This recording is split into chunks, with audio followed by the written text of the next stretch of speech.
should at least know the place you're gonna end up bombing in the future, potentially, right? Yeah, kind of goes to the question: how can you execute on something that you don't know about? Well, you educate yourself on the matter. I mean, There you go. I think not knowing about that particular subject in a panel discussion at that very moment disqualifies you from growing and understanding in that particular subject. I think the problem. Campaigns. Yeah, but I think that when they, especially when you're asked a question like that, like the expectation is that you do know the answer because you're ready to lead on day one. And I think that politically, that's a big no. Yeah, but you don't lead in a vacuum. It's not necessarily current. It's not necessarily they're expecting you to know it, but I think what it is that these are, as far as being president is concerned, these are current events.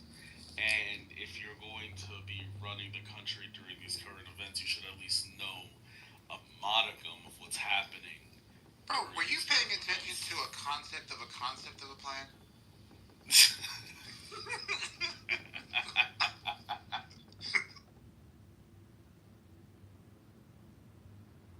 I have to tell you, I love all of y'all because I'm required to by my religion, but I really like some of you a lot. Just FYI. I like you too, Monica. I like you too. I mean, Judaism is a good example of you guys voluntarism. Because I tell y'all I like y'all all the time. The ones I don't tell you I like you, stay on those. If you call a woman in this room a bitch, Nathan's not going to come into your house and drag you out by your feet and put you in a cage. You just don't get to participate in the room. This is a voluntary participation mechanism, and people largely adhere to the rules as a result because what you have to offer is something worth taking away from people. Yeah. Also, the stakes are a hell of a lot lower. Can you mod Melissa, please? Because she has most of all John Edmonds accounts blocked, and it's a measure of protection against his Melissa. How come we don't ask for protection from you? So you're not scared of me. We know you're not scared of me because you're constantly abusive. But what you are is irritated because I'm affected. No, I'm irritated by 400-pound women crying all the time. And bitching about others when she does the very exact shit that he does, and then saying, I'm a victim. That's what irritates me. The irritation comes from you being able to breathe in this world and spew the bullshit that you have. The irritation comes from the fact that your mother didn't swallow. You know you have zero evidence and you lie about it, which makes you a liar and untrustworthy. That's a you problem, not a me problem. I'm handing it right back to you, sir. Thank you, and fuck you very much. Alright, so still. And I still love you, but in regards to my faith, damn, you make it. So, we'll get there, Samoa, when Brad and Monica are done. No, they're done. Brad made it.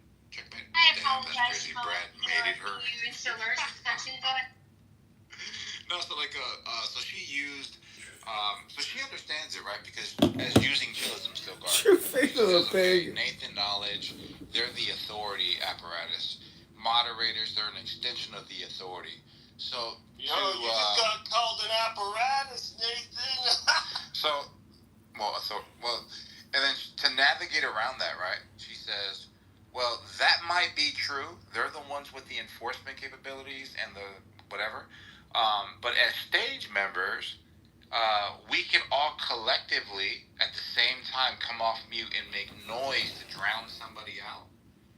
And effectively, that's not doing what Nathan and Knowledge and them are doing by creating rules and enforcing rules. Like, that was the dilemma that I heard, I was like, whoa, it has the exact same effect. She went sideways a couple times, but the primary point where she went sideways was this fine concept. Like, in a voluntarist system, you can't levy a fine against somebody other than, hoping they'll pay it. You can say, hey, you're naughty, you play loud music, you owe me $40 because I didn't get any sleep last night and I lost productivity the following day, and now you owe me money, and they can tell you to go fuck yourself, and there's nothing you can do about it. And then I'm going to file it with a collection agency and say that Stilgar cost me $40 of labor, and he agreed not to disturb my... And he's going to be like, what the fuck? I never signed this. What?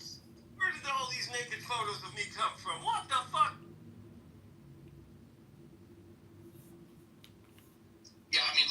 certain things that I definitely subscribe to the concept that are better handled by some collective authority, but I do think they should be voluntary. And I don't subscribe to this concept that we have to have, a centralized government to have roads. But certain things are in our best interest, and it should create a condition in which people want to participate in things, not create a condition in which people participate in things for fear of what will be done to them.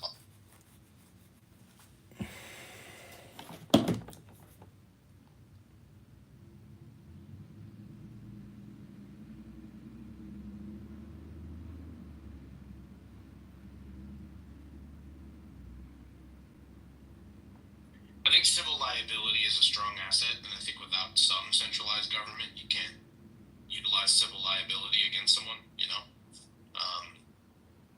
The ability to have, to go after Burger King because they got you salmonella is something I think we should have. I'm okay with the idea that force can be used in those scenarios. I just think we should limit the daily interactions that humans have with the government. I think we should stop living in systems where we have to justify behavior preemptively. I shouldn't have to prove to the government that my car is safe to drive on the roads. They should just wait until I drive on the roads in an unsafe vehicle and punish me.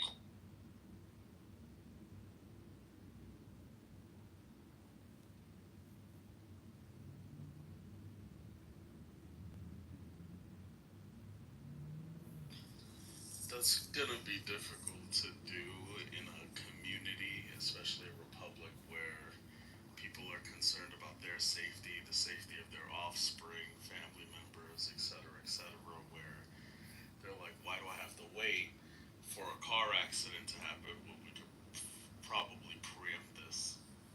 Yeah, but these are natural consequences that you're trying to outsource the erasure of to a state. You're trying to say, I want daddy government to point guns at people to make it safer for me to drive on the roads, and I don't think people are entitled. I don't know. I mean, I guess it depends if you look at driving as a right or a privilege.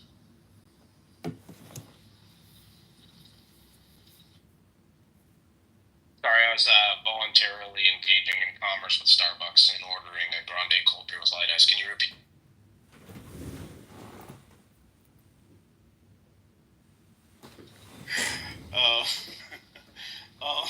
Fuck. Oh, fuck, what was I saying? I guess it depends if you look at driving as a right or a privilege. Well, I mean, clearly in the modern context, in the vast majority of the Western world, it's looked at as a privilege, and I don't think it should be. I think the government shouldn't be allowed to tell me where I can and can't go. And I understand that collective, taxes are what pay for the roads. I don't believe that that's the only way to accomplish that system. But also, this implies a certain level of efficacy to that system that doesn't exist. People disregard it all the time. If this system made sense, I wouldn't have to get an annual inspection on a car that's brand new. I wouldn't have to prove to the government that my car that I just drove off the lot is safe to drive.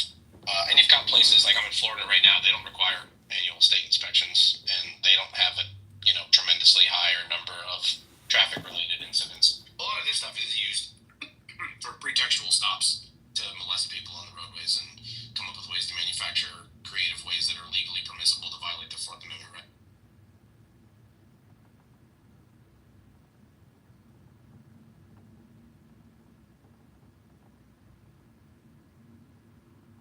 But look, I get it. I like fire sprinklers, and I like building codes, and I like not expecting every single individual to understand what sort of mechanisms exist outside of their purview that protect them on a daily basis. I just don't like when these systems are forced upon people who are suffering and used in a way that is nonsensical. I've got a lot of beef with a lot of different small systems that I would love to see just disappear. Stop making me prove to you that my car is effective and just punish me when it's not. Stop making me, turn out my pockets and let you touch my balls every time I want to get on an airplane. Stop, fining people for dented cans. If you're a food service business and you have dented cans in your pantry, you can be fined for that because 30 years ago those cans were made of tin and they could potentially, when compromised, infect your food. But that's a long solved problem that we still cite people. Would you be against, because I live in Florida, and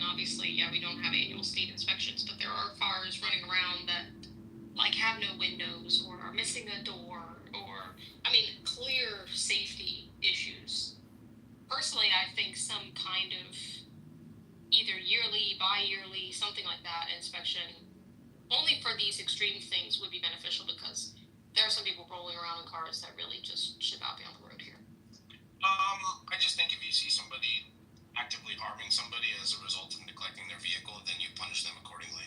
You know, if you caused an accident because you didn't maintain your brake pads and you're the reason why that accident happened, then you did it bad and it's your fault. But that accident wouldn't happen if they got their brakes inspected. Like, well, right, and that's true, but I don't think it's up to the state to demand that people prove that they've achieved those things, because that system doesn't work in the way that it's supposed to anyway. Over here. And it's all computerized. Every year you have to take your car for MOT, and it goes through a computer system, and you can't even fix it. And if it doesn't get approved, your car is immediately off the road. Every year. Yeah, that's a problem, and that shouldn't exist in that way. No, it's exactly the way it should be. If your car is not up to scratch and you're causing a havoc driving around the streets and you're exposing other people to danger, then your car should be off the streets. Yeah, but having a check engine light doesn't inherently expose other people to danger. Not having a windshield doesn't inherently expose other people to danger. Well, obviously, what? We're not talking about windshield. What's we're talking about like the proper. Well, that was an example pockets car used. like brakes. Well, if you're driving, I never said anything about windshield. No, so sorry. Somebody said windshields and doors. Like, you're not posing a safety threat to other people because you don't have a door. If the wind is blowing in your eyes because you don't have a windshield, I would imagine that's got to be some level of impairment for driving, right? I don't know. People, windshields on motorcycles are pretty fucking small, and they seem to do all right. Plugins today, wildflower fragrances are $2.95. Lady would want me to tell you, and I love Lady, so I'm putting up.